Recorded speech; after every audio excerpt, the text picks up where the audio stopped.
आणि आता बातमी आहे नवी मुंबईमधनं। नवी मुंबईमधल्या खारघरमध्ये पाण्याची तीव्र समस्या जाणवू लागलेली आहे। सिडकोकडून होणाऱ्या अपुऱ्या पाणी पुरवठ्यामुळे आसावरी सोसायटीमधले नागरिक हे पुरते वैतागलेले आहेत। तीव्र पाणी टंचाई ही मूलभूत सुविधा सुद्धा पूर्ण होत नसल्यामुळे संतप्त झालेल्या नागरिकांनी आज सिडको भवनवर धडक मोर्चा काढलाय। सिडको प्रशासनाच्या विरोधात जोरदार घोषणाबाजी सुद्धा यावेळी करण्यात आली।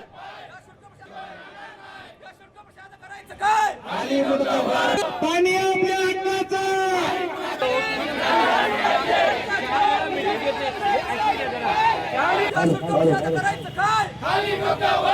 दरम्यान यावेळी संतप्त नागरिकांशी बातचीत केलेली आमचे प्रतिनिधी विकास मिरगणे यांनी बघूया। नवी मुंबईतील पनवेल, खारघर, तळोजा या परिसरामध्ये सिडकोने बांधलेल्या घरांना पाणी नाही।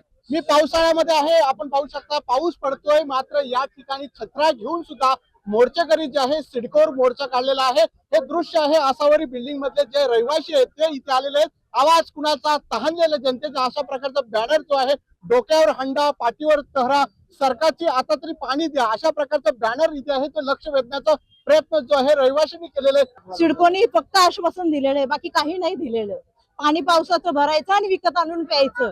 यांच्या घरांना तर चुना लावलेलाच आहे त्यांनी, पण आम्हा लोकांना पण चुना लावलेला आहे। रोज पाणी येत नाही, वर्ष 2 वर्ष 3 वर्ष आम्ही पाण्यासाठी स्ट्रगलच करतोय।